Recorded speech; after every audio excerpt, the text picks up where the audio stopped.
When America and Israel launched their attack on Iran on Saturday morning, the UK government said it didn't want to be involved. But that changed last night when Sir Keir Starmer said he is going to allow the US to use British bases to launch attacks on Iran. The Foreign Secretary, Yvette Cooper, told Times Radio an hour ago why there had been a change of mind. We made a deliberate decision not to provide support or to be involved in the US strikes over the weekend. We have taken a view about the importance of diplomatic processes and trying to reach a negotiated agreement with Iran. We share the view of the Iranian threat, including on ensuring that they cannot get nuclear weapons, but we took a different view about the right way forward and the approach to take. But what we've seen over the weekend is now Iranian attacks on partner Gulf countries that were not involved in any of the strikes over the weekend on Iran, including on countries where there are 300,000 British citizens there. And so they've got ballistic missiles and launchers pointing at them in the Gulf, as well as we've seen hundreds of missiles targeted at them and thousands of drones targeted at them over the weekend. So this is about defensive support for those partner Gulf countries, and it is simply, as you said, about the use of our bases, a request from the US. It's not strikes that the UK would be involved in. That was the Foreign Secretary, Yvette Cooper, on this programme around an hour ago. Well, let's get reaction to that from the Conservative former Defence Secretary, Sir Grant Shapps. Good morning. Morning. Can we start with this idea of defensive action? The UK is allowing the US to use bases for so-called defensive action. How is that defined and how do we police it? Yeah, I mean, first of all, it's just absolutely beggars belief that the government was so naive to think that this could all go on and have nothing to do with us. We've got a lot of people in the region. We've got bases in the region. Our shipping has been under attack for, 2 years in the region by Iranian-sponsored Houthis. And so the idea that we weren't involved and somehow could just avoid this was just absolutely extraordinary, and of course has led to the inevitable U-turn. But in terms of the way that these decisions are made, I mean, look, you have to kind of have a basic understanding of geopolitics and understand where your interests lie as a nation. And our interest always, as far as I could see from before this, but certainly once it got started, lay with making sure that we're protecting our assets. And so how do you ensure then, if the UK is allowing these bases to be used, how do you ensure that what the US is doing falls within the very strict parameters that Yvette Cooper has given to us? Well, I mean, look, I think this government, as we've all seen, ties itself up in ever tighter knots about this sort of thing, which ultimately leads to logic like, giving away our assets overseas and paying for the pleasure £30 billion. I'm talking about Chagos Islands, one of the locations that's being used for this. It's just Diego Garcia. And I'm afraid this is just because we've got a human rights lawyer as Prime Minister who just seems to think that the world operates in a way that it clearly does not run. You have to have a pretty fundamental, you say, what do you do when you're sat behind those desks? You have to have a pretty fundamental view about, what is the best way to protect your interests. And sometimes, I'm afraid, and, there'll be listeners listening to this who think I wish this was never the case. I'd be one of them. But sometimes it requires the use of force or the threat of force. And for some reason, whatever reason, they prefer to sort of go the wrong way and then pull themselves back and tie themselves up in knots and try and define it very narrowly. Armed personnel have been under attack in Syria, in Iraq, in the Red Sea, and commercial shipping as well as military at our bases for the longest time from Iran. I cannot see why this isn't just a straightforward black and white decision that should have been made 2 days ago. And I welcome the fact it has been now.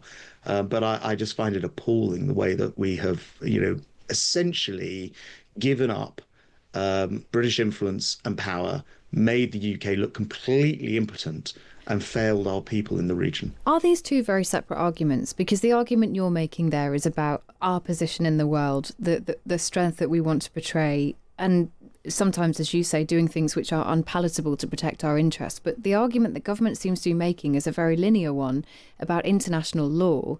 And it sounds like they have had advice in the first instance which suggests that there isn't the international legal justification for what Donald Trump has done in Iran. Are they two different things? I mean, this is the problem. You literally end up with the logic that not only should you not have influence in the world and give up your bases like Diego Garcia, but also pay £30 billion of British taxpayers' money for the pleasure of surrendering your own assets if you follow that very narrow argument. Now, I was asked day one, when these attacks began, what is the justification under international law for our being involved or using force? And the answer is very simple indeed. The government's actually got there in the end. It's called self-defense. And, if you don't believe me, often not reported, but continuously British personnel in the region have been attacked, particularly at bases in Syria and Iraq. Continuously, British shipping and international shipping has been attacked by Iranian-sponsored Houthis in the Red Sea.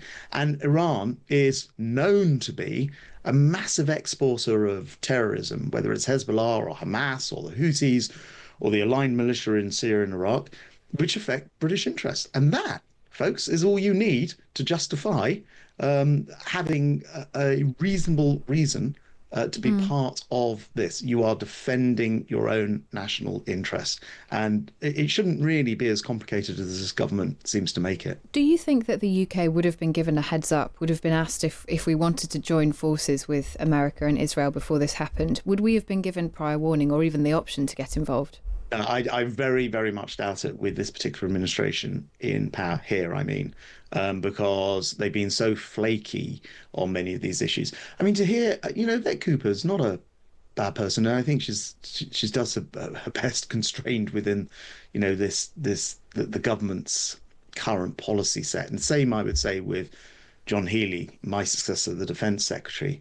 But to hear these guys wriggle around, why it wasn't the right thing 2 days ago, but it is the right thing today. I mean, it does make the country look and feel very impotent. And I think it's hugely sad because we do have the capability and the capacity to stand up for ourselves, to help make the world a better place. And the idea that somehow you could sit down and negotiate with Iran after 47 years of evidence to the contrary, it's just naive beyond.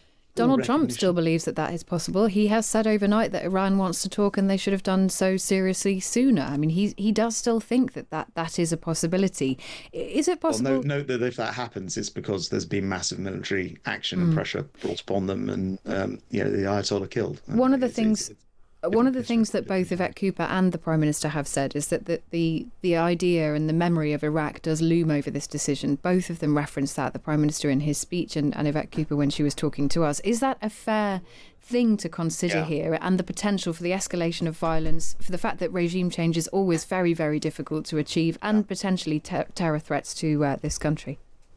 I think it hangs over this Labour government in particular because the decision on Iraq happened under them, and their left wing, clearly nobody wants to see another Iraq, not just their left wing, but it clearly makes them feel very pressurized about it.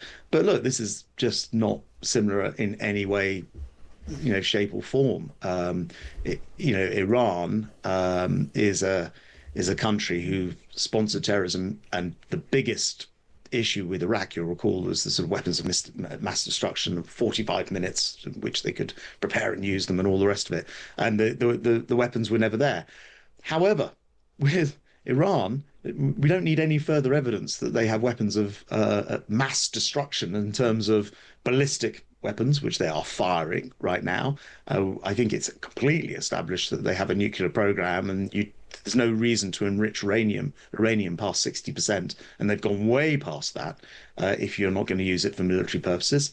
And I don't think you can have a fundamentalist regime like that with nuclear weapons, which was never the situation with Iraq, surviving. But the biggest difference of all, of course, is no one is inviting us to go into Iran. This is not the people of Iran, apart from anything else, are fed up to the teeth. We've seen mass demonstrations on the street, tens of thousands potentially possibly killed in recent months as they try and uprise against this despotic regime. Okay. So the picture is entirely different. When no one's asking us to go into Iran, and they seem to have PTSD, our government, about ever projecting any power because somebody might say this is Iraq. So Grant Shapps, the former Conservative Defence Secretary, thank you for giving us your time on the programme this morning. Thank you. I understand the argument that Iran's poses a threat, but by that rationale, we should have attacked Iran 2 weeks ago, 5 weeks ago, 2 months ago, 3 years ago. Well, some of our listeners are also suggesting, by Grant Shapps' logic, Simon says, why don't we attack Russia? Well, because they do definitely have a nuke is the brutal answer to that question, I suspect.